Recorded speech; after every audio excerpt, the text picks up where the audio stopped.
Hello, good morning, viewers. You are watching QTV this morning. I am Ibrahim Balde, and thank you very much for always following this program wherever you are. To our viewers from around the world, the likes of Banki in Spain, and of course our wonderful viewer in the Philippines. She's always contributing on the program, and the co-host of this program today is no other than Jenna Bosonko. Guys, for the past 4 years, I've been on This Morning. I've never been a co-host. I've always been sitting there. So sitting here today, it's weird because I never sit on. You are co-hosting today. Yeah, because after the newspaper review, I'll be leaving you guys on another engagement. But I'm excited to be hosted by Ibrahim Balde. For 4 years, you've never hosted me. You'll not talk on my program, the whole program. Today he's controlling it. My control Today, this is my program. Ole, nopi na. Tay duma host, dama nopi. MLS mo pa. Suñ la hosté si program, da nga neka host program. Yeah, so it's good to have you here. And of course, Mr. Momodu Mboj is our newspaper review guest. Yeah. Mr. Mboj, how are you doing? I'm fine, thank you. We were just talking about that earlier. Yeah. I've had the opportunity over the years, really, to have been a host, main host, co-host, and a guest. I have played all so these Mr. Mboj experienced three of those things. Yes. Yeah. But you've never experienced I've this. never newspaper reviewed. That's and you know what? Any day I newspaper review, you will be disappointed. Why? Any day I review the stories with you, that day you will be disappointed. Why? You will know hosting and co-hosting and newspaper reviewing is different. We should try that. That's because I'm curious now. I want to try newspaper review someday. There was a day we invited someone who was very good at newspaper review to co-host with me, but the person found it very weird. He couldn't co-host with me, and co-hosting wasn't his thing. Yeah. So it's different. It's where you have your talent. Yeah. I would love to be a newspaper review guest someday. Presenting to some extent is a bit like acting. Yeah. You're acting different characters, so you should be versatile. Yeah. I can't wait to be a newspaper review guest. Let's you know why? Yeah. Because that will give me an opportunity. I'll be more able to express myself because I'm very opinionated, and sometimes, when you're a host, you're restricted. So I would love to sit there someday, just so people know what I'm thinking. It will challenge you as a newspaper review guest. So our proverb reads, the hares have long ears like the donkey, but they will never be equally big. So, idal affaire de nopala. So absolutely, yes. Hares, sort of like rabbits, aren't they? Kind of. Big rabbits. They're bigger, yes. Absolutely, and they have big ears, that's very true, just like the donkey. Equal, just like the donkey. Absolutely, but they're not donkeys. Just because we have certain things in common, there are certain similarities, doesn't mean that we are the same. We are totally That's true. It's just like when you have mentors. So when you have mentors, they're your role models. You look up to them, but you can't be them. You're always your unique self. Balde is going to be always Balde. Jenab is going to be always Balde. So even, for example, growing up, I used to look up to Oprah so much. And also I used to look up to Fatou Camara because at the time on GRTS, she was the only one doing a talk show. And I always wanted to be a talk show host. I can remember, and you know what? I want to share this story with you guys. Go ahead. In 2013, I checked my Instagram, my messenger, about a month ago. And guys, embarrassingly, I saw that in 2013, while I was in grade 10, I sent Fatou Camara a Facebook message. Do you understand? Yes. I'm going to read this message out to you guys just to show you, now that I'm this age, I was so embarrassed that, I sent her that message telling her hi, telling her a lot of stuff. So the message reads, guys, the message reads, I'm like, hi Fatou, 2013. Yes. Hi Fatou, my name is Jenna Bosonko, a student of Nusrat Senior Secondary School, a debater and a young leader. Who told me I was a leader back in grade 10? Absolutely, yes. Mandama Opalde. I was like, that. Fatou, I must confess that you have contributed a great deal towards building myself. Hence, you have inspired me. Since when I was little. We met once and I told you, I feel like telling you again. You know what? I'm showing you guys the power of role models. Of course. In 10th grade, grade 10, I knew I wanted to be her. So you feel like telling her again? for the I second couldn't time. stop telling her, even though I knew I was not going to be exactly Fatu. I was not going to present exactly like her. I was not going to dress like her or behave like her. But because she was the one doing it at the You time, admired her. I did. And then, you know, I walked towards it. So sometimes you cannot be that person, but when you walk towards it, you can be on your own path. Exactly. I wonder whether you've got your own sort of role Role model model. story, Yeah. as it were. Do you have any? Role models in the media that you Or anybody? Yeah, anybody. yeah. You know, during our time, the people that you look up to when it comes to the media, for me, actually, the people that I looked up to wasn't at the media side. Okay. Okay. The people that I looked up to were at the medical side. Okay. The likes of he was the, supposed to be a the doctor. likes of Dr. Omar Sam. You understand? By then he was the director of medical and health services. In fact, I visited him on several occasions at his office. Yeah. You know, because I just wanted to be Dr. Omar Sam then. You Yeah. understand? In fact, there is still now there are friends of mine who call me doctor. Still now, Right. I have that name, doctor. You understand? So. Then later it changed. You know, when I was supposed to travel to Venezuela to go and study medicine, you know, I changed, you know, the whole direction. You know, so I was having role models as well. So when I went to do the media field, I met Lamin Manga. Yeah, I mean, and he you know, he inspired became a you. very fine brother. He was so cool. In fact, he welcomed me with open hands, and he gave me everything. Absolutely. Yeah, and then You see how it works. It Now, works. maybe slightly different generation, I Yeah. don't know. Quickly, Gambia High School, was it Form 4, Form 5? Yeah. We had this teacher called Omar Jah. Omar Quite Jah. interesting. And there was a brother, Usman Jah. They were Yeah. teachers, they had just joined. So, Yeah. in Kibaro, so this man wrote a piece, called it The Sound of Silence. Yeah. Extraordinary piece of prose. Yeah. So I remember I went home, I tore that page off. I folded it into a kind of amulet, Yeah. you know, into this square. Amulet Moitiri. Theory. I put it under my pillow. I went to bed, and then I was dreaming, praying that I want to write like that. Oh, it's amazing, isn't it? Different people and different So it was so good. experiences. That It was extraordinary. Role models I play a very huge role. Of course, I don't think that I understood really what he was saying, but the whole words, they sort of had this incantatory Yeah. effect on me. It was just quite extraordinary. I just went to bed sort of dreaming, praying that I want to write like that. I want to be that good. Yeah. Quite extraordinary. But do you think, I mean, then you were not just naive? I mean, Of course we were. Yeah, I'm Obviously. all of us. Obviously. okay, I just want to Obviously. write like that, you know, tearing that page and putting under your Oh, pillow. yeah. The You know, superstition. Yeah. so It was all superstition. Come on, we were kids. Yeah. You know what I mean? You know, and human beings, Yeah. we do things in ritual. And you know what's funny? I'm glad he asked that question because for me, what I used to do is where I grew up in Fajara, then I flowers. So what I would do is I would talk to the flowers. Yeah, of course. Dama dee taxaw binda speech ne flowers yi ñooy nit ñi. flowers yi ñooy nit ñi ñooy suma audience. Yeah, So yeah, I would talk to the flowers and pretend like the flowers. I really used to do that. Man dama doon def fii de. Eventually, just because of media, how much I love it, you know. So I had the feeling that I came up with the name of a show. I'm like Jainab's Show for a Change. I can remember. I even have an interview back in 2015 saying, oh, I want to be, you know. So for me, I think it's working towards it. You had that under your bed, and then you walk towards it. And now Mamadou Mbodj is a brilliant writer. I'm with the creative stuff. I'm going to all sort of imaginative stuff. comes with that. So it's not the usual. No. At all. I always wanted to be a doctor. I mean, See? you know, picture myself at RVTH Operating doing on operations. people. You know, I used to love that, but later I realized, okay, that was a boring job for me. I just don't want to proceed with this anymore. So some of my friends, they're back, and most of them are medical doctors. Yeah. Some are even serving in the US now. Yeah, Some but are here. all good. But all good, alhamdulillah. You're You know. here. Yeah, so let's take a look at the Foreign newspaper. The president addresses nation on Jammeh's forfeited property sales.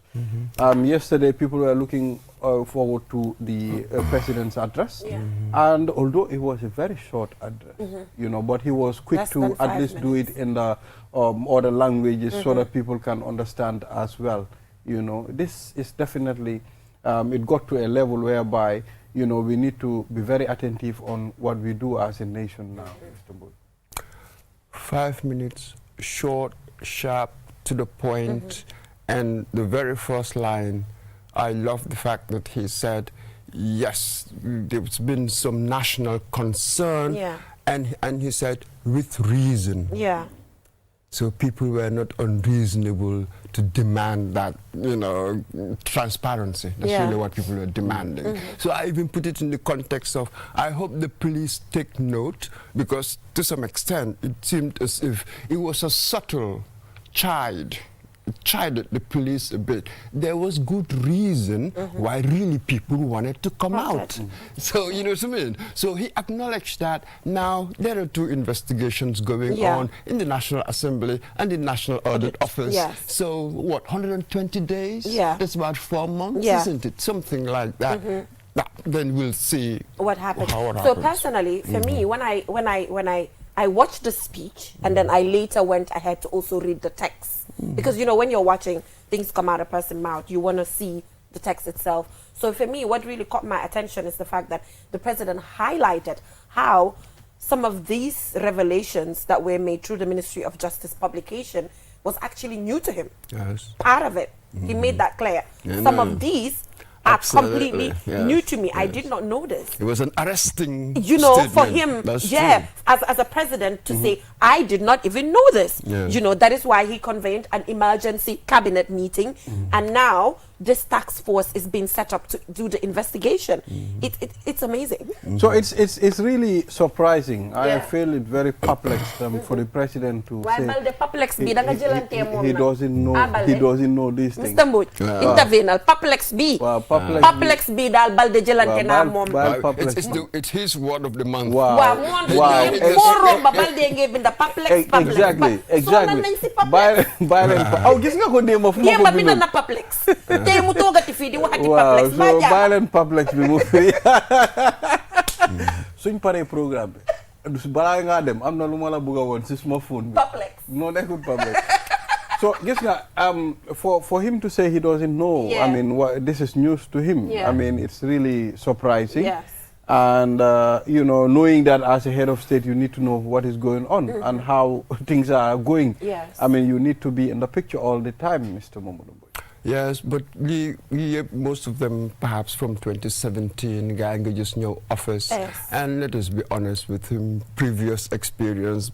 So he had to learn Things. as we get them on. Everybody knows that. So man bobu yep fognana investigation si dinang reveal exposing what again uncover. But really in the end though, lima halat moy lana isi all of these things about. It was a publication by an investigative journalist. Wow. We shouldn't forget Safa that. Dabo. Yes. And then there was something else. These kids came out and said, we demand transparency. Yeah. Are we going to investigate this, what's going on? The police reaction. So these events really more trigger. Wow. Can you imagine if, for instance, Dabo had not done that investigation? Yeah. None of this. Nikon, for how long, Ladem, before, some explosive story regarding it. So it was quite extraordinary how everything came about this time, what triggered this current investigation But like and what's Mr. going Mbodj said, on. the Fascinating. president at the time, he came newly. I don't think the attention should be on the president, did not know certain things. And, President Adam Barrow has also become an individual who has believed in his technicians. He has always mentioned, I have technicians. They are the ones responsible to carry out this, and I will allow them to carry it out. And then, the work of the Janneh Commission, it was an independent body responsible for this. And, no government, intervention was required at that point in time. But Mr. Mbodj, I watched Momodou Sabali's interview with Aliou Cisse. I watched his interview with Uncle Peter Gomez as well on Coffee Time. And then he was talking about the fact that at that point in time, when the Janneh Commission was being set up, when the sale and disposal process was happening, the United Democratic Party was calling the shots. And then again, the calling of the shots aspect. So what do you think is the relationship here? United Democratic Party, setting up the Janneh Commission, and being quiet during this process? No, man, I like to call a spade a spade. During that period, it was the coalition that was in government. Calling shots. Yes. Coalition. It was the coalition. So Which you can United say, Democratic Party if you was say in. that the UDP was the largest party. In fact, they have the but main- let's the call a major spade share. a spade. It was the coalition that was in government. When Mumuni Sabali talking about the United Democratic Party, wasn't he part of the United Democratic Party then? So what are we doing here? Politicizing it already? That's really what it is. Yeah. Because when you look at these things, the names mentioned, you've seen the name Batambedo mentioned. I don't think he was part of any party. Well, I've there seen, are accusations. I've seen but Barry we're not sure mentioned. about that. I do not know what party Barry But belonged to. I mean, they were part of the coalition governments. I mean, Do you know what? There are investigations being done. For me, what's catching, what I caught on to whilst you were talking was the idea of the technicians. Yeah. The See, technicians. a president, you don't give in to the technicians. Well, you don't give See, in. but this is the key. Maybe there are one of the things that the media, given that this is what the president said, one would like to think that he's learned from that. It doesn't happen anymore. Well, yes.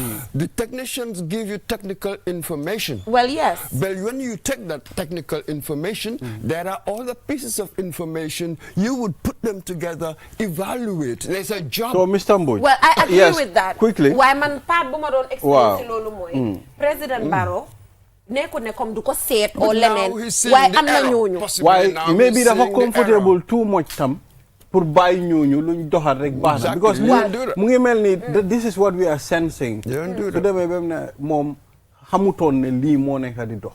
understand nga so it will ñun loolu lañ nekk di smell. I mean comme moom dafa bàyyee gaa yëpp. fooguma loolu. Wow. I don't So, think no, ne no. as president dina bàyyee gaa yëpp because already mention na ne am na yum xam. am na yum xamut. am na yum xamut it's not loolu like nag xamut dara. waaw Lan waaye moo am na yum xamut. waaw. Wow, so Lolo is telling you there is a gap. They at least Well, they- I'm not they how will- many they- escaped. they will So be like, let's exiting let's talk about the National Assembly member who called the gala Sabak Sanja? the gala team roaches. I mean, at some point the gala team frowned at that. In fact, they have to leave even the National Assembly hall. So So his argument at the level of the parliament, you know, when he stood up, his argument was based on the fact that these young people shouldn't have protested without being given a permit. You know, so he said, according to him, if you protest and you're not given a permit, you know, that is not what the law says, and then it will allow for cockroaches and mice to be outside to protest, kind of no, in fact, linking the way, that. no, but the way, linking that no, the to- way to he the laid his protesters. words, he Dafa said, mean okay, directly. now Gambia League. Cockroaches. Cockroaches ku nekk dafa génn mu protest. Protest. So as you are telling That's us, a direct it's attack. like you are trying to show us ne okay time yi jàmme kenn ñemewut ko. Wow. Understand nga? Wow. So loolu nag it's something loo xam ne doesn't go down well with this. But at rejoinder, he came out on his Facebook, official Facebook page to apologize and say he regrets the action and all of that.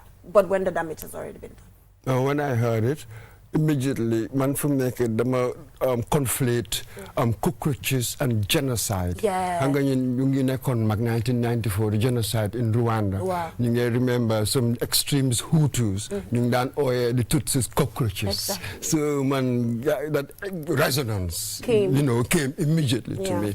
You do not call people cockroaches. It doesn't matter what you do. Yeah. The metaphor, what does the metaphor mean? Yeah. Ne yow you are a pest. Best enough. So you say cockroaches, then kule buga ray, Wow. hanga stuff Wow, like wow, that. wow, So wow. it doesn't matter nakala mere, hanga. Gis nga ñi really the good ones, the really good ones, they never go over the top. He went over the top. He did. You know what I mean? So, you know, calm down, whoever you are, and then they buga sort of this self-righteous outbursts, hanga stuff like that. People are into that sort of Yeah. thing, but. Yaa ngi nekk a lawmaker. I'm not a certain degree of self-control, Bi nga as war a it mun a were, am. that one must expect. We do not want kids in the National Assembly know what? with this sort of In fact, outbursts. you see when I don't. watched these sittings yesterday, I was thinking about Sidia Jatta, Khalifa Sallah, you know, I was like, okay, now we don't have such people in our National Assembly. At least sometimes to counter things or to control things. But at some point, we only have bunches of kids there. No, you're it. Well, let's be careful. Wow. We just specifically do see- we just bunches say- of kids. I don't agree with that statement. You know why? I'm nañ fa ay xale you talk the National Assembly bi that I can point at te dañoo jóg wax seen dëgg si fulla ak fayda te duñ saaga kenn. Because not too young to lead campaign bi nga xamante ne National Youth Parliament 5 years ago introduced nañ ko. Non mais ma rek. Waaw xam nga man mun naa ta dégg man mun naa taxaw ma ne.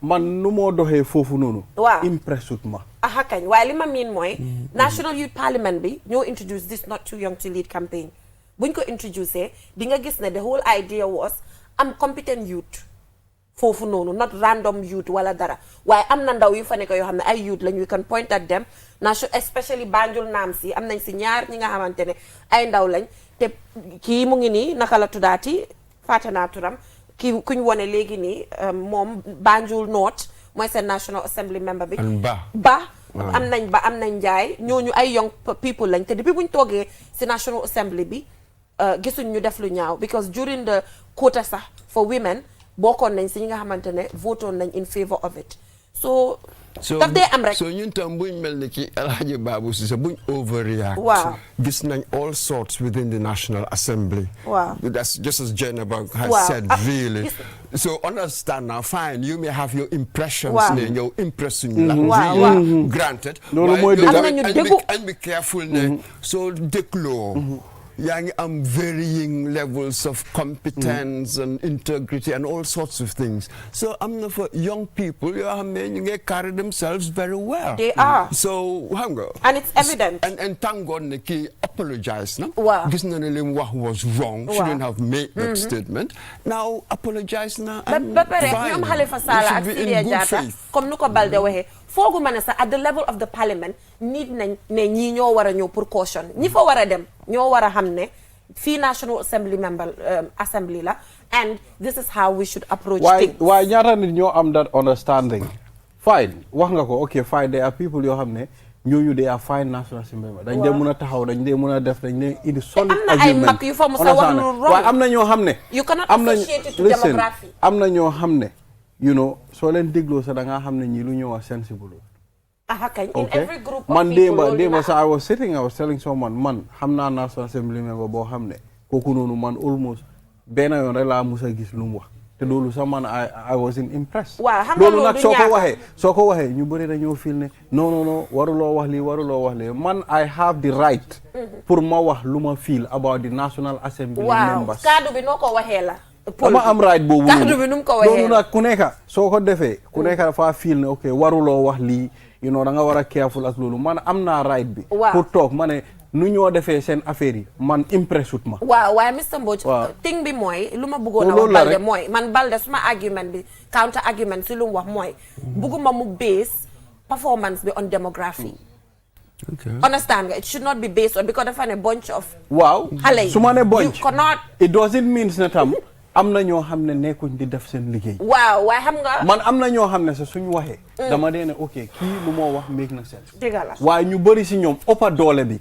laa nekk di wax waaye young people yi xëj na benn nit nga mën a pointat because kii moo gën a def mistake bi understand nga waaye soo ne bunch dafa mel ni xëj na youth representation bu nekk at the level of the parliament nekkuñ di def lu war I am not very impressed nag honestly man aw ma any impressed te man loolu man suma xalaat la te loolu kenn du mën a génne xalaat boobu si man ku nekk am nga right si sa xalaat man loolu laa xalaatee understand nga waaye fii da ngaa lifi nit ñi ku nekk bëgg nga xalaat nu ñoo xalaatee te loolu du mën a am we cannot all think the same understand nga waaye xam nga loolu fine am na ñoo xam ne they are doing very well waaye ñu bëri si ñoom ëppa doole bi man ay feel ne man xam nga loolu yëpp am na understand naa loolu waaye the problem is Balde xam nga lu tax maamoom Mr Mbodj aate ñu mënuñoo agree two words yum use la xam nga two words yooyu noonu two words yu Balde use I feel like it's inappropriate because so use two words yooyu noonu dafa am nit yoo xam ne yaa ngi leen di categorize and we're trying to avoid that on here whereby we do not categorize people benn nit moo gën a def mistake duñ mën a use mistake boobu noonu ñu subject everybody young people yu nekk si biir parlement ñëpp noonu lañ mais ma rek déglu naa la déglu naa la foofu noonu duñ mën a use loolu ñu categorize ñooñu because the amount of young people yu nekk si parliament bi is very limited xaw ma ko off hand fu ma toog nii pour wax ne lii mooy percentage bi waaye man kaddu boobu man duma si mën a agree because benn young person si parliament bi moo génn a saaga wax bu ñaaw nii nu ne bunch of comme nu ko waxee bunch of ñeneen ñu fa nekka waaye xam nga man dafa am fu ma jëlee référence force waaye léegi ban order young person moo fi wax lu ñaaw ku utee ak sa dama ne ok man bu ma yesterday bu ma wàccee sitting bi dama ne ok the people like ñu mel ni Sidia Jatta ñu mel ni Halifa Sallah they are no more there to guide xam nga mag dafa baax si kër man loolu laa nekk di wax ok you need at least people yoo xam ne dañ laa guide ñu woon la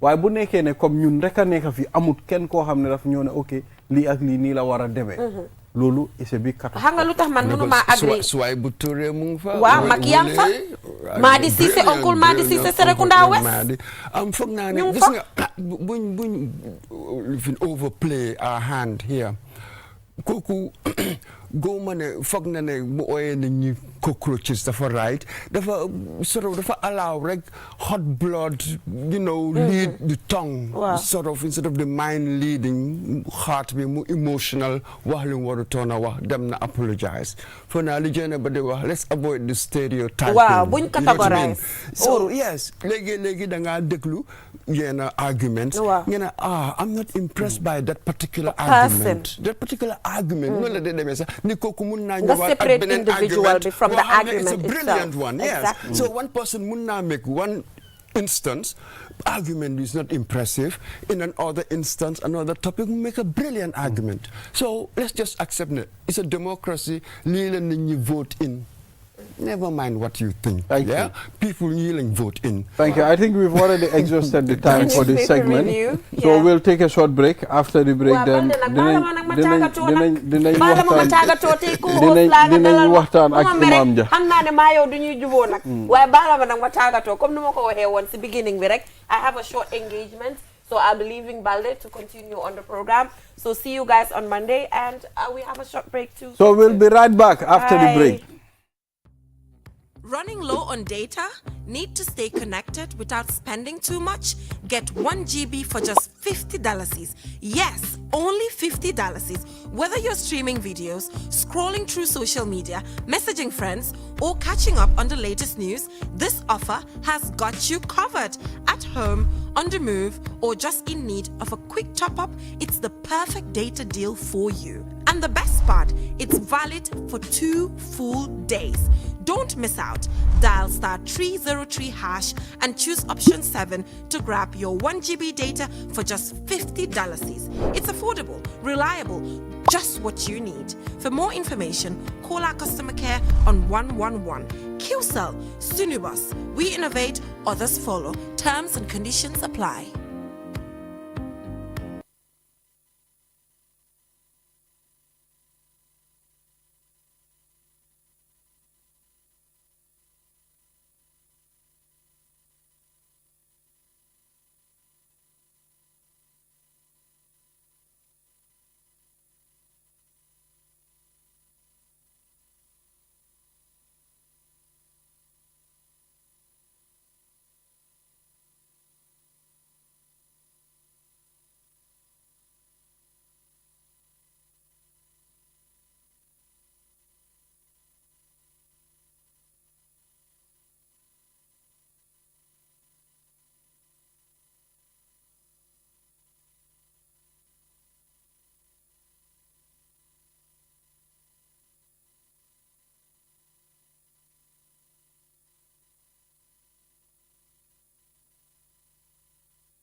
QMoney is back again with its easy-to-use, secure and convenient mobile app that allows you to carry out all your transactions. No matter where you are or what time it is, you can always access your funds.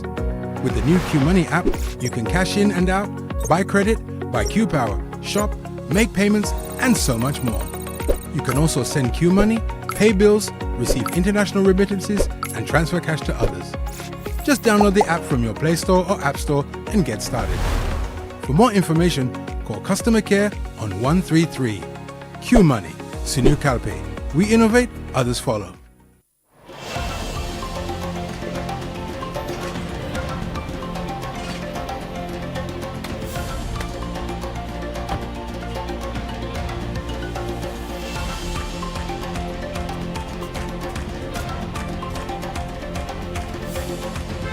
Oryx Gas, the energy that brings us together.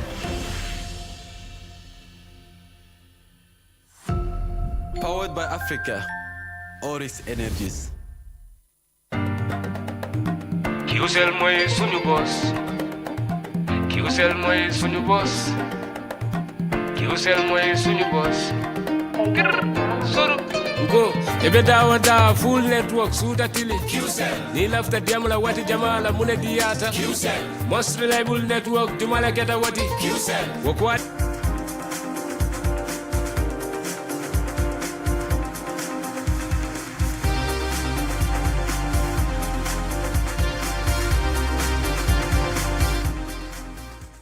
Thank you very much. We are back. You're watching QTV this morning. I am Ibrahim Obalde. Now, from that segment there, we move to the third segment of the program, and we have Imam Usman Jah of QTV, the Taqwa Mosque, and of course, we also will be discussing preparation for Hajj 2025. As you know, we've already receive information that there are pilgrims that already left for Hajj 2025. Imam, ñu ngi laa dalal ci programme bi. ñu bismillah. Mr. Weltare ñu nit ñu ngi am kontaan di wuy si seen woote di nuyu ñi ñuy seetaan ñëpp ak ñi ñuy déglu di ñaan suñ borom subhanahu wa taala lépp luñ fi wax yal na dëppoo ak bëgg-bëggam. dégg la kay kontaan nañ trop pour ñu ñëw ñu waxtaane topic bu am solo mooy Hajj bi Hajj 2025 te yow yàgg ngaa liggéey ak Hajj commission bi ba pare affaire yi Hajj moom am nga si expérience bu bëri dañ bëggoon nga wax ñu lan mooy first step pour nit war a prepare pour dem Hajj first step bi lan la balaa ngaa génn sa dëkk. بسم الله الرحمن الرحيم وصلى الله وسلم على سيدنا ونبينا محمد وعلى آله وصحبه وسلم تسليما كثيرا. Mr. Weltare sa laaj bi nag dafa jomp lu bare waaye nevertheless ñu jéem koo tontu. Nit ki dafa am yéene pour dem Makka tànn na agent wala operator bi mu bugg mu yóbbu ko Makka dem na register na fay na fayam gi jeex na ñi war a toppatoo aj bi di National Hajj Commission toppatoo nañ liñ war a toppatoo visa yi am na time bi jot na pileen ñëw na balaa pileen a ñëw nit kooku nga xam ne moo amoon yéene pour aji Makka li mu war a njëkk a def mooy mu tuub dellu ci boromam subhanahu wa taala tuub dafa war ci jamono june waaye ci jamono bi dañ ko gën a fonk li ko waral mooy mu ngi mottali ji juróomeeli ponkam am na jullit ñoo xam ne ci ñi dem aji matal nañ seen ñeneen teeli ponk ci lislaam boobu rek moo leen dese woon am na ñoo xam ne sax matala guñ ñeneenti ponk yi waaye ñu ngi defi ponki juróom li ko waral mooy ponki lislaam dafa uute te bu nekk dafa am ay charte bari na ñuy aji ñoo xam ne ay miskin lañ amuñ sax paasi Makka kooku doo séntu ne dafay joxe asaka su boobaa am na ponk boo xam ne des na gannaaw am na pila ci pila si l'islam yoo xam ne defagu ko te terewut mu ngay dem aji màkka because amut lum ko defee waaye am na ko feyal pour mu dem defi ko kooku li ko war mooy mu beesal yéeneem mu beesal digganteem ak boromam relationship am ak boromam mu xool ci ay jaar-jaaram démbam lépp loo ci xam ne njuumte la mu rëccu ko tuub dellu ci boromam dogu ne dootu ko defaat donte nga xam ne lool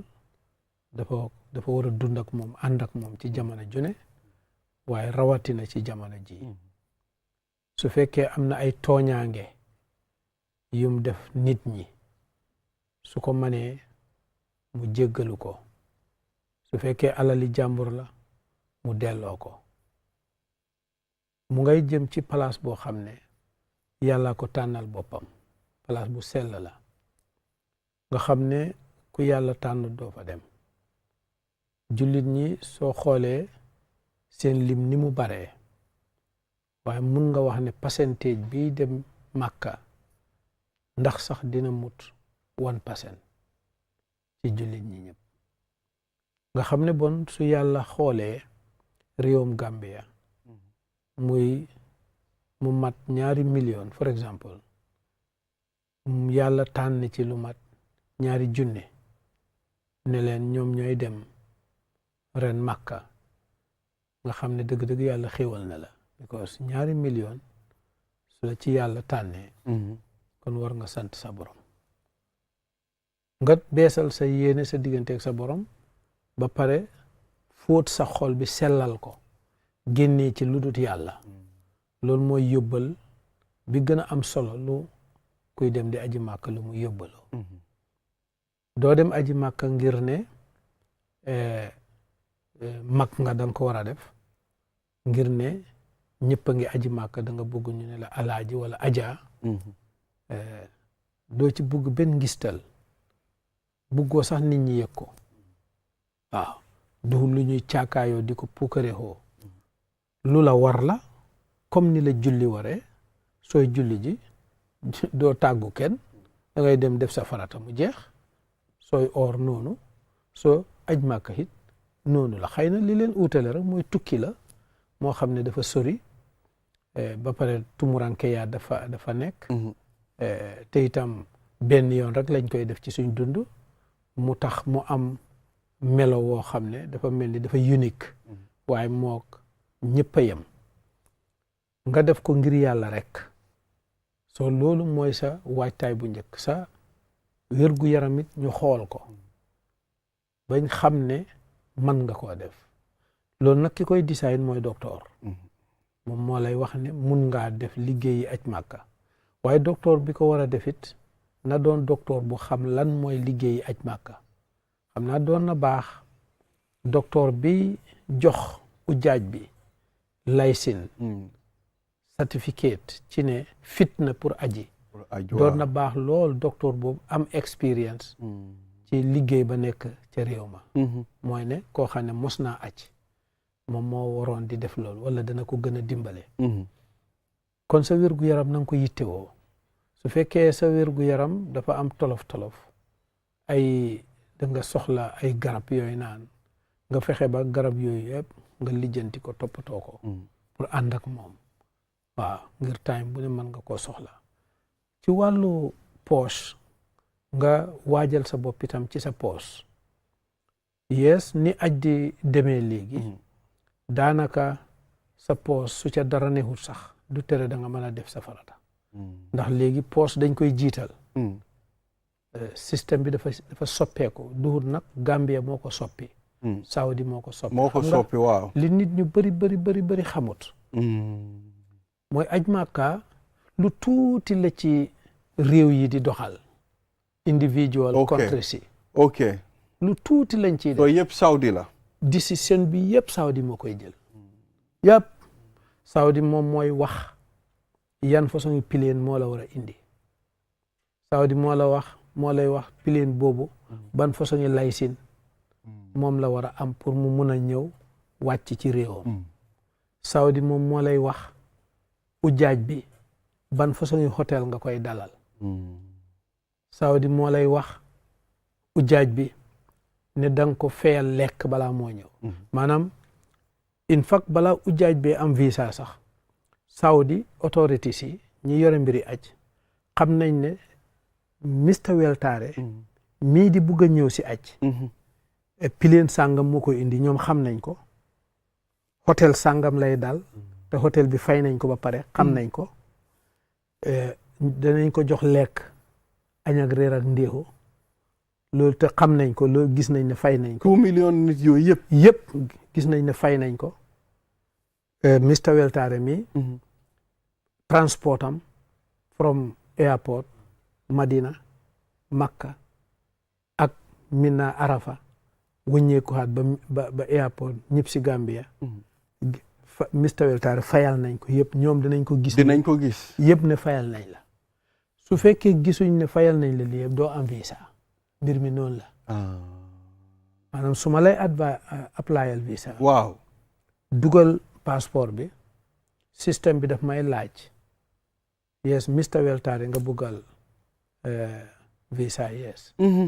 ana hotelam nga click scroll ba jot hotelam parce que fayaloon nga ko hotel te xam nga hotel waaw nga click hotel bi ñu gis ne waaw fayal na ko mu green am naa hotel yes waaw ban kéetara ki koy jox lekk ban compagnie la nga scroll ba gis compagnie yëpp mu nga fa nga scroll ba gis compagnie bi nga click mu green ñu ne waaw am na transport nga wax kan la ñu ne wax bon Mr Weltare léegi is green moom yëpp pare na ñu jox ko visa noonu la mbir mi dee demee so aj problème mu aj rawatina ci réew mi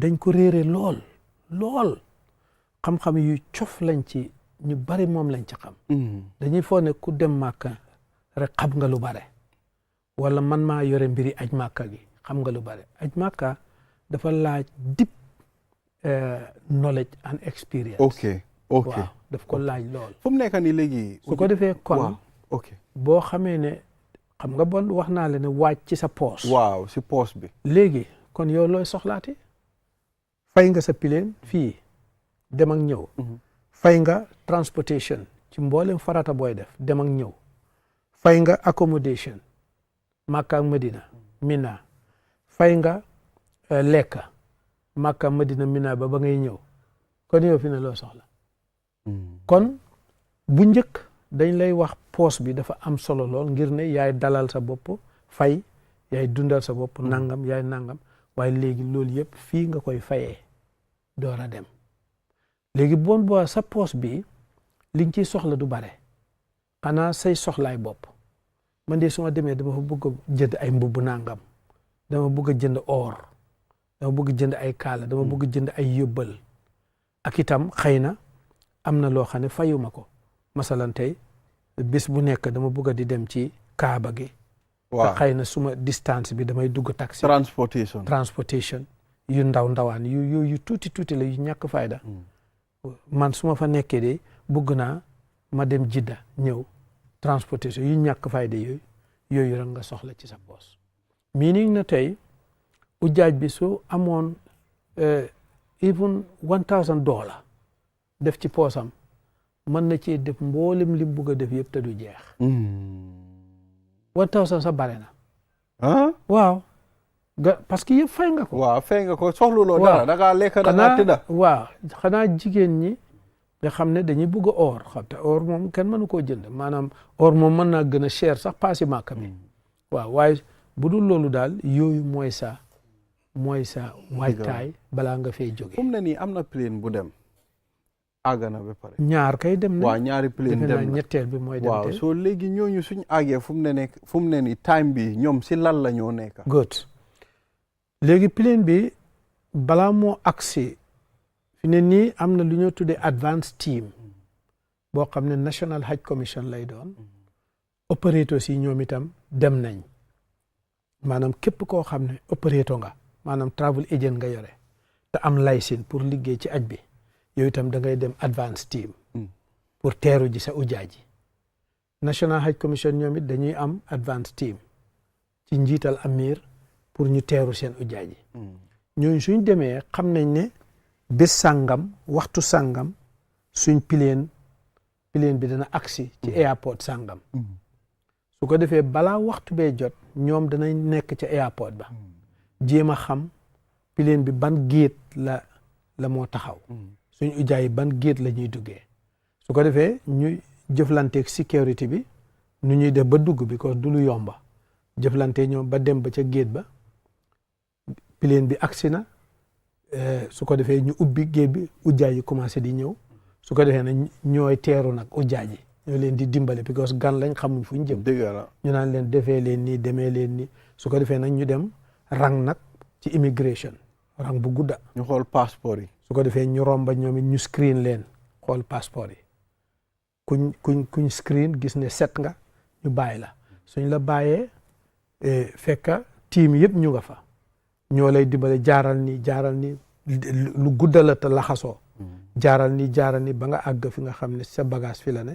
nga jël sa bagage jaaral ni ñu yóbbu la fi nga xam ne fa la boos ya ne ngeen toogaale dugal ci boos nga dugg boos su ko defee su ujaay yëpp génnee waaw ñu dajale passeport yooyu yëpp passeport yi ujaaj bi dootu ko gisati soo xasee ba àgg airport dootoo gisati sa passeport dañoo jël passeport yëpp dañ koy jël loolu lu tax ñu koo def suñ ko jëlee Saudi authorities yi ñooy boolante passeport yooyu boos bu ne mbooloo ma fa war a dugga yëpp seen passeport yi dañ koy def ci benn baag su fekkee boos bi 55 pilgrim lay yëpp waaw seen passeport yëpp dafa nekk ci benn baag 55 passeport su ko defee baag bi dafa am number dafa am serial number su ko defee ñu jël baag boobu yóbbu ko ci autorité si pour ñu register ñoom it ñi yore aj gi du ko jël du amirul haj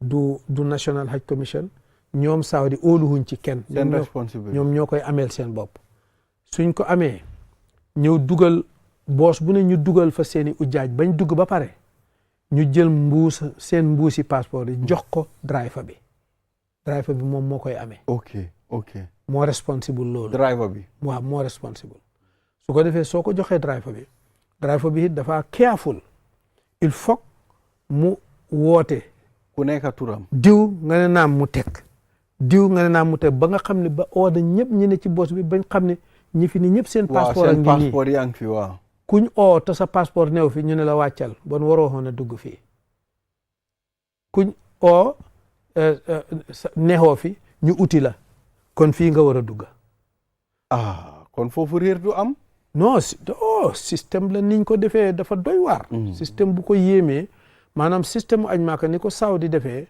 foofu laa naw Saudi foofu nga leen di nawee te aj Makka duñ koy caaxaanee any problème bu xew ci aj Makka dootu repeatat njuumte bu xew du repeatati mukk dañ ko ittewoo léegi su ko defee ñu ne boos bi départal mu nga jëm moom boos bi xam na hôtel ban la jëm moom mooy dawal ba ci buntu hôtel bi su dawalee ba ci buntu hôtel bi ñëpp wàcc foofa dana fa fekka opérateur si parce que sa ujjaaj yi lañ lay indil yow yaa ngi ci sa hôtel bi di leen xaar waaw ñu ngi lay xaar su ko defee ñu wàcc nga receive sa ujjaaj yi su ko defee nag nga dalal leen so ujjaaj yu war a dem benn hôtel boobu lañ dee def benn boos waaw su ko defee nga dalal leen fekk yow itam ñëw nga def nga sa study xam nga room bu ne ñaata la fa ne dégg nga organise ko léegi sax da nga xam ne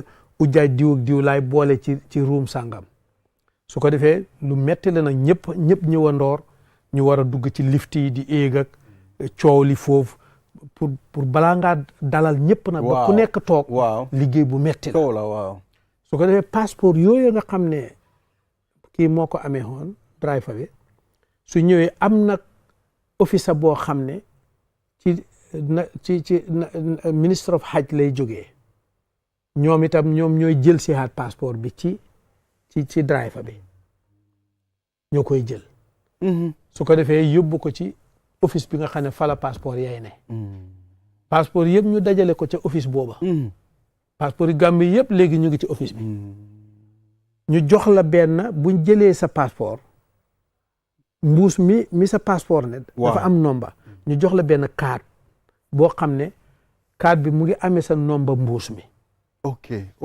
ok léegi su ma buggee ujjaa yi léegi jógee Madina dem Makka ñan laa bugg yóbbu boos number 1 ma jël sa carte bi biñ la jox xam naa ne nomba lan lu fa ne nomba 23 moo fa ne ma ñëw ci office bi nga xam ne moo yore passeport yi ma ne dama bugg a baag nomba 23 ok ñoom danay génnee baag nomba 23 danaa fa fekka mbooleem passeport yi ujjaaji boos boobu su ko defee ñu jëlaat passeport registré ko foofu ci office bi pour wane ne kii ñëwoon na Medina déet sàngam waaye mu ngi fii génn déet sàngam ci waxtu sàngam ok su ko defee suñ ko defee doom ba mu pare duñ la ko jox de ñoom ñoo koy amee xaat nga ne leen ñii ñu ngi war a déparé ci hôtel bi waxtu sàngam ñoom bu waxtu booba jotee ñoom ñooy jëlati mbuus mi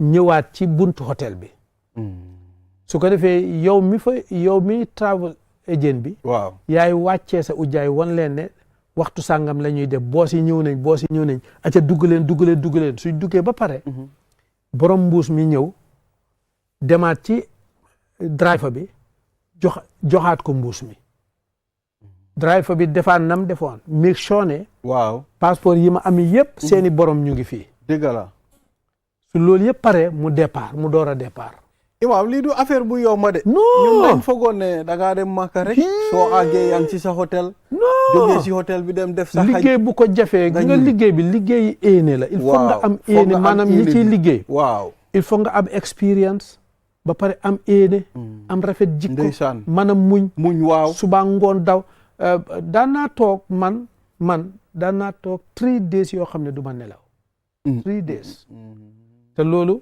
mu ngi amee jamono ba nga xamee ne ujjaay ñu ngi wàcc Jidda damay receive plane amirul haj dafa is very powerful Saudi bugg ñoo xam ku dul amirul haj réew mu ne sañ na pour tànn kuy seen amirul haj waaye amirul haj boobu lañ bugg a diilaat amirul haj bi dafa war a am full experience te dafa war a sawar dafa war a am éene bu rafet dafa war a mun a daw dégg nga su ko defee koog rek lañ bugg a jëflanteel soo juumee nag yow réew mi wala bugg ci yeneen mun nga cee dugal keneen ku dul amirul haj waaye loolu sabotage yi sa réew la dëgg la par exemple tey tànn nga amirul haj ba pare ministre bi yore mbiru aj ci boppam demal boppam ba foofa da ngay foog ne ndam la da ngay bugg a wane ne lii ndam la waaye ñoom da ngay saaga sa réew because réew mi war naa am officer boo xam ne dafa mat xam li muy liggéey moom moo représente dëgg la moom moo représente réew moom su leen neexee nañ am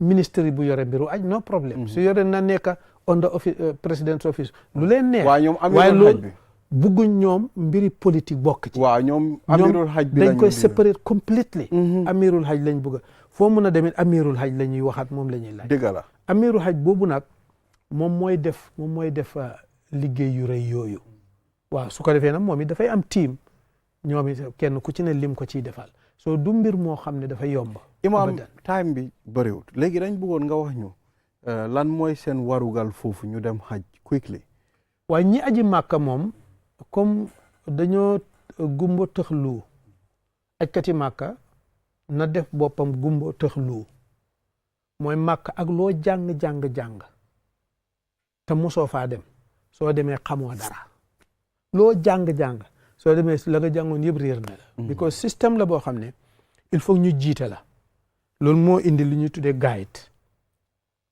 suñ demee ba dajale ujjaa ji place bi ñu war a dajaloo léegi lépp lu ñu war a def ak fu ñu war a dem ak guide yi ñoo ñëw ne leen waxtu sàngam pare leen def leen nangam waxtu sàngam lañ fiy jógee ñu dem barab sàngam ba pare nga dajale leen ñëpp suñ demee barab sàngam nangam lañ fay defi def leen nangam dégg ngeen ñu ne waaw suñ paree ba dugal leen ci boos yi ñoom guide yooyu ñooy ànd ak ñoom di leen waxaal waaw fii mooy barab sàngam fii mooy nangam lañ fay defi mooy nangam loolu diine nangam la ci wax su ko defee yow amoo dara lu du topp ci gannaaw rek fuñ àgg boos bi taxaw nga ne wàcc leen ñu wàcc ba ñëpp nga xam ne ñëpp wàcc na nga jiite leen suñ demee la ñuy def yaa leen koy defal yaa leen di wan naka la ñuy def yaa leen di jiite so la ñuy defi mooy aj Màkka waaye ci ni muy tëddee fi ne wala boog ci li ëpp ci ujaaj yi léegi mooy dañuy njëkkee Madina Madina nag bokkut ci aj Màkka Madina pour ziyaare sang bi la Mustafa sallallahu taala alayhi wa sallam waaw su ko defee nag ziyaare sang bi nag comme ni ma la ko waxee bokkut ci aj Màkka waaw ziyaare ko dem di julli ci jumaa yi yonent bi benn julli goo julli dig nañ la ci junne yool siyaare yonent bi siyaare baqi siyaare qiblatayni siyaare Quba ak Sayyida Shuhada nekk fa nag di julli di ñëw su loolu jeexee su ñuy jógee Madina ci lañ war a armal maanaam éene pour dugg nag ci liggéey aj Màkka foofu nga war a solee sa armal ñu yóbbu la ci place bi nga war a éenee oto yi taxaw ñu wàcc julli ñaari rakka nga éene foofu pour wax ban façon yi aj ngay def ndeysaan ñu duggaat ci boosi di wax labbayka allahumma labbayka utali Màkka suñ àggee Màkka ñu utali hôtel yi suñ leen wàccee ba ku ne xam sa néeg ñu door leen a boole haat pour ñu dem nag ca Kaaba ga pour dem defi tawaaf defi umra suñ ñëwee it dañ leen di jiite fu kii tàmbalee fa ngeen di tàmbalee suñ wëree wër ba juróom-ñaari jeex na ñu dem gannaaw xajar Ismaïl maqaama Ismaïl julli ñaari raaka yëpp daf leen koy waxal su loolu passé ñu dem Safa dem Marwa dem Safa dem Marwa ba juróom-ñaari yoon mu jeex ndeysaan su ko defee koo xam ne da nga bëgg a jemp sa karaw gi nga jemp sa karaw umra bi jeex na ñu delluwaat ca kër ga sangu génnee suñu armal sol yére yi ñu daan sol Gambia su ko defee nag bés bu ne nag waxtu julli wu ñëw ngay dem ca Kaaba ga di julli di ñëw wala ngay dem di tawaaf di jaamu yàlla ba aj bi tàmbali aj propa aj propa mu ngi tàmbali 8 Zulhijja ci la aj propa yi tàmbali su ko defee danañ leen ko waxit ne leen waxtu sàngam wàcc leen waaw dañuy dem Mina balaa waxtu bay jot fekk ñëpp sangu nañ sol nañ seen armal éene nañ ñu wàcc ñu dugalaat leen ci moto yi waaye foofu passeport dootoo ko gisati ko biñ duggee Màkka passeport yi joxe xaat nañ ko ci office bële waaw dootoo laalati passeport waaye ay kaat ngay amee kaat yooyu mooy xamal ne ujaaj waaw ngeen dugg ci boosi ñu dem Mina su ko dee suñ àggee wàcc leen ñu wàcc kenn ku ci ne fu la neex la jàpp tent yi mooy suñ tent ñun Gambien ok jigéen ñi nañ jël tent bi ok góor ñi nañ jël tent bi su ko defee ku nekk fu la lal bu la neex jël tëdd waaw su ko defee su julli jotee ñu bokk julli suñ fa fanaanee ba bër set duggaat leen ci oto yi duggaat leen fajar ñu nga jëm Arafa waaw ñu demati Arafa àgg ci ay tent waaye tent amul lal su ko defee ñëpp wàccati ñu indu fa boole fa tusbaar ak tàkkusaan jaamu yàlla ñaan ba jant so aca duggaal leen ci moto yi duggaal leen ci 10e de ñu nga jëm fan Musdalifa ñu àgg fa ci guddi boole fa timis ak gexe su ko defee for fa ay xeer déparaat dem Mina tolloog bési julli gi ci boppam waaw ñu dem sànni jamratul aqaba dem tawaaful ifada fekk rey nañ gàtt yi jërëjëf so loolu mooy li méjoli jërëjëf imam thank you very much am na solo lool pour ñu mun a xam li pour ñu mun a jàngal ñi nga xam ne am nañ éene pour dem ak ñi nga xam ne ñu ngi prépare pour dem sax am na solo lool kon jërëjëf imam kontaan nañ si sa ñëw bi pour nga bokk ak ñun programme bi jërëjëf Mr. Weltare ak jërëjëf ñi nga xam ne ñoo ñuy seetaan thank you yeah so viewers will take a short break after the break then the last segment of this program will be back Kiwmoni arti weɓi nafitoragol no yaawi te noon kadi no moƴƴi Kiwmoni a wawa wadde piiji ɗin fof kala ko wonɗa wattu kala a wawa hendade mbuuɗi maɗin e o Kiwmoni app keson a wawa nattinde mbuuɗi ma ɗum yaltina soda crédit soda kiw paɓa soda ko falaɗa te noon kadi wawa hen yoɓude himɓe e ko heewi iɗa wawi kadi nuldude Kiwmoni yoɓa bilji maɗin te noon kadi hendoɗa mbuuɗi ko yaasi nulda himɓe kadi mbuuɗi fi nafitoragol ɗum no weeɓi yahu ka play store ma ɗum ka app store fi wawa fuɗɗade fi heɓugol hen ko laaɓi noddu Kiwmoni customer care e 133 Kiwmoni suñu kalpe minen udditi laawol ngol si woɓɓe jokki Q-Money imurundana nekoteke anila nyi mobile app sone yaringo alanna yata ndung ise kuol bekeno ibeda woda wati ise munafanno ila kodola anin Q-Money la nyi mobile app kuto ise kodo dundino ye kodo fintinde ise credit ko sanno ye Q power sang ye fengol sang ndum fanan ise mol jono anin ku jamalu ise Q-Money kino yela bilol jo ndum fanan bantala banko se kodo kiyeno ise kodo fanan kino do kotenge kurke munafanyina a download sign Play Store anin App Store ni laftaka kusere ngosoto je Q-Money customer care commandi 133 Q-Money suñu kalpe ntolle nga silo walang dole mol noma.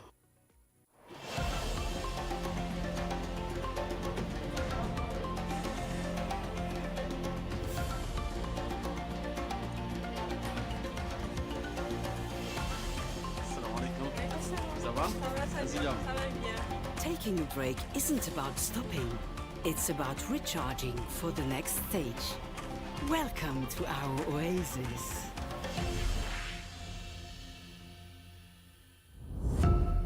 Powered by Africa, Oris Energies.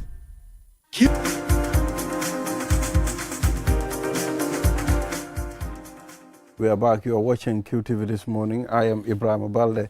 Now let's move to the last segment of this program, and we have Abdoulaye Oba, clerk at the National Youth Parliament, and we'll be talking about the coming elections of the National Youth Parliament. Mr. Ba, you are welcome on QTV this morning. How are you? Fine, thank you. Thank you very much, Mr. Balde, and good morning, viewers. It's a pleasure to be here. Yes, it's good to have you to delve on this topic, the National Youth Parliament election. But give us an overview of the National Youth Parliament. Right. Thank you very much. So the National Youth Parliament is a youth-led organization. It mirrors the National Assembly of the Gambia. We have our structures just like the structures of the National Assembly. Okay. But actually NYP was founded in 2002. And since then, it has been operational, and our main areas of intervention is the empowerment of young people, but also for us to be working towards developing the capacities of young people to participate effectively in national discourse, as well as to continue to participate in political affairs. So basically, that has been the bottom line. But again, since 2002, there has not been a lot of significant things that has been happening. Okay. A lot of people in the Gambia were not aware of what the National Youth Parliament was. Exactly. So until in 2018, then we have a new cohort of National Youth Parliamentarians who thought it was necessary that we launch a reformation agenda. And this reformation agenda came into fruition in 2002. We then restructured the parliament. Initially, it used to be regional parliaments. You have speakers and deputy speakers in all of the region, and then it was a membership base. You will have a small number of people in the region that are the members of the regional parliament. But when we did the reformation in 2022, we thought we will mirror now exactly the National Assembly to have one parliament where you will have one speaker, one deputy speaker, and then you will have representative from different constituencies, just like the National Assembly. So now how we look is you have a speaker and a deputy speaker, and then you have 53 representatives from the 53 constituencies of the Gambia. But you also have a reserve seat for 7 women that are going to be nominated from the regions to serve as the women representative. This is in our bids to reduce the gender gap. But we also have 2 people that are nominated from the community of persons living with disability to represent the people that live with disability. So that is the composition. But we do not just limit it to that. We as well have a secretariat. The secretariat is the machinery that is responsible to run the day-to-day affairs of the National Youth Parliament. That is where you have the clerk of the National Youth Parliament as the head of the administration of the National Youth Parliament, as well as the staff that work under my purview. This is where you have the programs department, you have the communications department, and you have the finance department.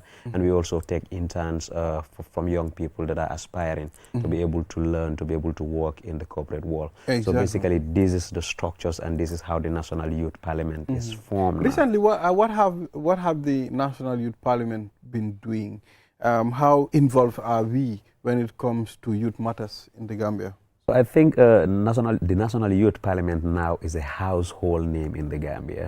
That is the testaments of that you will see as to how much energy is given to the elections that we are going to have now. The National Youth Parliament has been involved in almost everything that affects the young people of the Gambia. I think ranging from capacity building to bringing to the national platforms the concerns of young people, because every year we will take to the National Assembly chambers to bring together all young people from across the 53 constituencies to discuss pertinent issues for young people and come up with resolutions. And when we come up with this resolution, we do not just pack them in ourselves in the offices. We share them with the most relevant stakeholders. Sometimes last year we shared our resolutions with the Office of the Vice President. We shared them with the Ministry of Basic and Secondary Education. We shared them with the Ministry of Higher Education. We as well shared them with the Ministry of Youth and Sport, which is our line ministry. And most of the times, once we share these recommendations, we do not sit and say, okay, because we recommended so and so, now it is happening, we take all the credit. But we are proud to say we are contributing to the growing recognition of the demands for young people in the Gambia. And that has been something that we are really pertinent about. Sometimes a few months ago, we also thought that it is important for young people to continue to participate in political affairs. And how do we do this if the capacity of young people is not developed so that they can actively take part? So we decided to conceive the idea of having the National Youth Leadership Academy. Now, what the National Youth Leadership Academy is doing is to train young people ahead of the 2027-2028 parliamentary election, so that we would have prepared a good number of young people. Our first cohort had 35, so that we prepare these 35 young people to be able to contest in election when it comes to 2027-2028 parliamentary elections. But also last year, for the first time in the country, we did the National Youth Award to recognize all the young people across different sectors in the Gambia that are doing amazingly well, so that we tell them, hey, you are doing this and this is good, and we see you, we recognize your efforts, and we want you to continue to inspire other people to continue to participate in shaping the development. So we just want to know, what is your stand in youth participation in our democratic process in the Gambia? So we are very key and very central in the participation of young people in our democracy and the growing democracy that we have now. And owing to that, we have always mobilized the young people to call government to action in the event that we think there is more government can do. But we as well continue to challenge stakeholders in different areas to ensure that they provide us some of the answers that we need, but also provide the platforms and opportunities for young people to continue to triumph, because it is not the government that should be able to provide everything for the young people, but they should be the one to be able to make the playing field, the ground playing very level, so that young people can actively participate. But we also coordinate young people to ensure that our communication with stakeholders, our communication with government is structured, because there is no way we can engage with the central government in our growing democracy, but also for the demands for young people's participation, without having it in a more structured way. And the National Youth Parliament is a gateway through which young people can communicate their aspirations to stakeholders, and the stakeholders as well can communicate through the National Youth Parliament their project and programs for young people, and then this is eventually transmitted down. So our main and most successful partner is the National Assembly. Now, we do not make laws and unmake laws, but we have influence in the lawmakers' structures. What we do is, when we discuss our policies and when we discuss our programs and come up with resolutions, we develop this into reports and share these reports with the committees that are responsible at the National Assembly, and hope to influence the discussions in the National Assembly so that it is reflective of the voices of young people in the Gambia. So this is how we've been engaging mainly. So let's talk about the coming elections. I mean, how far have you gone when it comes to the preparation? And, you know, tell us, what are you expecting at the end of the time? So we've come a little far in the electoral processes. So the National Youth Parliament election usually are conducted by the Independent Electoral Commission.